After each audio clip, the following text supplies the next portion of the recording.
Welcome to my new MPC Studio review. Freebeat. Hey, how's it going, everybody? Welcome to Freebeat, where I post new music-related content every single day, so if that sounds good to you, hit that subscribe button, ring that notification bell. Let's get started. Let me begin by saying that while Akai Professional did send me this unit to review, all thoughts and opinions expressed in this video are mine and mine alone. Here at Freebeat, a favorable review must be earned. It cannot be bought nor bribed. Let's begin. The MPC Studio is a hardware MIDI controller designed to exclusively work with the MPC software. More on that later. The unit is built of a very sturdy plastic, measuring in at about 13 inches wide, 7 inches deep, and just 1 inch tall. That's about 330 millimeters wide, 178 millimeters deep, and 25.5 millimeters tall. It's a great size for a controller like this. The build quality is solid, and I'd have absolutely no issues throwing this in a backpack alongside a laptop. The MPC Studio retails for $269 US. It also comes bundled with the MPC Software, which is Akai's version of a full-blown DAW. Purchasing the software separately would cost around $99 US, so it's great that the software is included with the controller. Now, if you already have a modern standalone MPC product, let me save you some time. You can skip this video and you can skip the MPC Studio entirely. You already have the MPC software and you already have a much better hardware controller with your standalone MPC device. So let's move on to these buttons. They feel nice and rubbery, and important for me, they sit very high off the device itself. I really like this because it gives each button a fantastic sense of space. Each button has a primary function printed onto it, which is backlit, as you can see with some of these. Some also have secondary functions, which are just labeled on the board underneath the button. We also have a central navigation wheel, which is this big knob right here. This is lifted directly from the MPC standalone series, and it feels fantastic. It's got a nice notched turn to it, and clicking it in feels sturdy and deliberate. On the left of the unit is the touch strip. This takes the place of the QLink knobs and controls other features like pitch bend, modulation, and a plethora of other typical MPC features. The strip itself is slightly notched, and it has a visual feedback section. However, except for a few functions, using the touch strip in the software feels forced and unnatural. More on that later. Akai has included a very small color display on the Studio. I found it useful for quick glance items like switching between tracks, switching between sequences, switching between programs, scrolling through presets, and a few other actions, but aside from that, it's basically it. It's simply too small to be used for anything else. Next, let's talk about the pads. They are, in a word, exquisite. They are the same pads from the MPC X, full size, full velocity sensitive, and full aftertouch. Finger drumming on them is an absolute dream.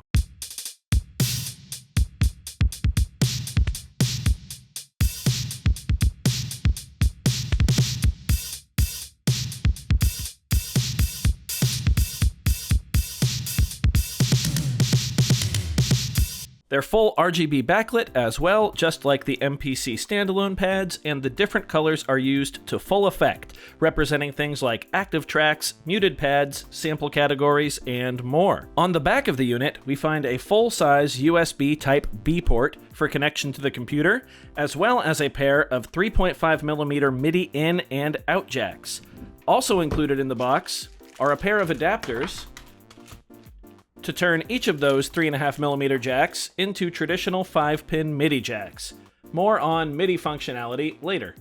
Moving on to the MPC Studio's integration with the MPC software. Since this is a review of the MPC Studio and not the software, I'll try to keep it all about the hardware. However, allow me to just say that I think the MPC software by itself is a great simplified DAW and an excellent way for beginners to get into beatmaking or just electronic music in general. The MPC Studio has a lot of terrific button mapping to commonly used features in the software. Things like quantize, automation toggles, 16 levels, and even pad perform all have dedicated shortcuts and are very easy to get to. The record, overdub, stop, play, and play start buttons are all here and function just as you'd expect them to. Play start begins playback at the start of the sequence. Play starts playback at the current playhead position. Record arms a track for recording. Overdub arms the track for overdub recording, and pressing stop stops playback. There are some transport controls as well, and while a bit finicky to learn at first, work fine once you get the hang of them. The locate button also allows you to use the pads to set locators in your timeline, which is a very welcome feature. The same goes for the zoom and vertical zoom functions. They're a little tricky to get the hang of at first, but once you do, it's quite nice to play around with and zip around your timeline. There are also dedicated buttons for sample editing, including sample select, sample start, sample end, tune, and fine tune. These, when combined with the zoom functions, make dialing in your sample start and end point very, very accurate. And we can really get some precision using hardware, which I think is really great. Just be sure not to use the screen on the MPC Studio for your sample editing. Use the hardware controller, but look at your computer screen, and that's actually a pretty smooth experience. As previously mentioned, there are no QLink knobs present on the MPC Studio. Instead, Akai has implemented a touch strip to take their place, as well as for some other features. Using the touch strip button, you can toggle between things like pitch bend, expression, pad level, note repeat, QLink, and others. Features like pitch bend and expression work as expected, quite nicely in fact. Note repeat is also great. By holding the note repeat button, you can use the touch strip to change the quantization of your note repeat, complete with on-device visual feedback.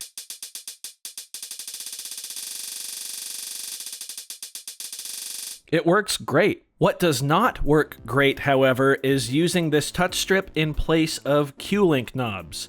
When set to QLink, the touch strip will directly control one of the 16 parameters available depending on which section of the software you're in. To change which QLink you're controlling, you have to hold down the touch strip button and use pads 1 through 16 to select between the different QLinks. Even though the software displays all of the available options, it was never a fast process to select the parameter I wanted to control. On top of that, trying to dial in a specific parameter meant for a knob by using a touch strip just feels like an impossible task. It's simply not precise enough. Even one QLink knob on the Studio should have been a mandatory inclusion. Now, so far, it might seem like I've been fairly critical of the new MPC Studio, but to be honest, I've quite enjoyed working with it. Overall, the experience is smooth, with enough dedicated buttons to keep my hands off the mouse and keyboard for about 50% of the time. The pads alone were enough to keep me coming back to jam every single day. My only real gripe workflow-wise is that there doesn't seem to be a way to select which plugin I want to use on a track from the Studio. I can change the track type, and on drum or key group types, I can actually select the samples or the kits that I want to use, but for some reason I cannot add new programs or pick plugins from the Studio. I have to do that here on the computer. However, once I've selected my plugin, I can go back to the Studio and browse the presets. It just seems sort of like an odd process to me. Who knows, maybe I missed something in the hardware, a button combination, but I feel like I've tried everything. So now let's shift gears and talk about the MPC Studio's intended audience. Due to its inclusion of the MPC software and its aggressive price point, I think it's safe to assume that the MPC Studio is targeting both beginners to beatmaking / electronic music, or anyone looking to check out the MPC workflow. Now, this is the biggest issue I've seen other reviewers take with the MPC Studio. See, the button layout and sort of workflow is different compared to the other MPC products. Of course, there's no QLinks here, there's different shortcuts, there's a mode feature where you switch where you are depending on what pad you press when you hold down mode. None of those features are present on other MPC devices, and those devices have features that are not present here on the MPC Studio. However, all of the buttons and the actual workflow layout is pretty similar between all devices. So while some may say that it would be impossible to master the MPC Studio and then move on to a different piece of MPC gear without learning it from scratch, I don't believe that to be true. Yes, they're different, but I think, if you master the MPC Studio and then move on to something like the MPC One, it's only going to take a day or two until you're used to that workflow. All of the basic cornerstone elements of the MPC workflow are here. Selecting your sequence, selecting your track type, selecting whether you want to have a plugin or drums or whatever, and kind of layering your sequence from there, and then recording it into song mode, of course, with access to the sampler and the looper and the step sequencer. It's all in here. So we've established that the MPC Studio is probably for beginners to electronic music or someone looking to check out the MPC workflow. So let's pretend that I got into the MPC Studio with no knowledge of the MPC workflow. There were only two manuals for me to look at: a quick start guide and an instruction manual. The quick start guide is 8 pages long, the first 3 of which are essentially blank. The instruction manual is a combined manual for all of the modern MPC gear, with the section for the MPC Studio containing just 4 pages. Both of these guides essentially just list all the functions of the buttons and nothing else. Akai does include links to their YouTube channel with the MPC Academy videos to see the Studio in action. The lack of documentation on the Studio basically makes these videos mandatory to watch, which would be incredibly off-putting if I was a beginner. Speaking of off-putting, allow me to share my biggest complaint of the MPC Studio. There is seemingly no using this device outside of the MPC software. It does transmit MIDI note data, but due to the very odd MPC mapping, this means that you're not going to be able to plug and play using the MPC pads in something like Ableton, Logic, FL Studio, etc.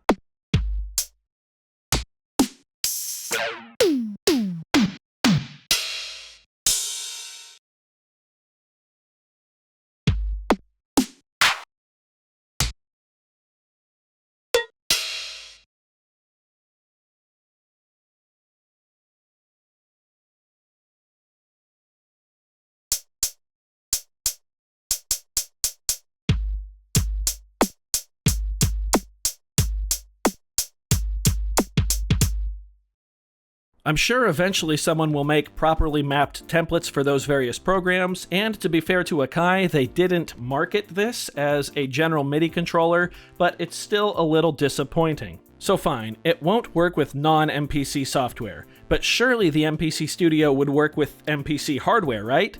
I fully expected the MPC Studio to plug into my MPC One, and at the very least let me use these amazing pads on the Studio as a controller for the MPC One. But no, nothing. The MPC Studio just sits at the "hey, I've got power but not much else" screen. Talk about a disappointment.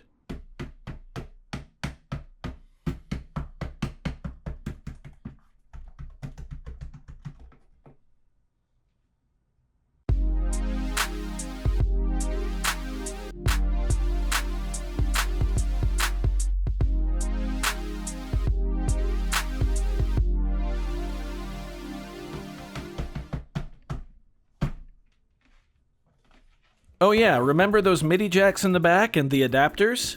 They only work when the MPC Studio is connected to a computer with the MPC software running. That means no standalone hardware control at all. Now, I'm not sure if features like this could be added via firmware update, but if anything in this review becomes outdated, I will add corrections in the description. So, by purchasing an MPC Studio, you're basically committing to the MPC software and only the MPC software.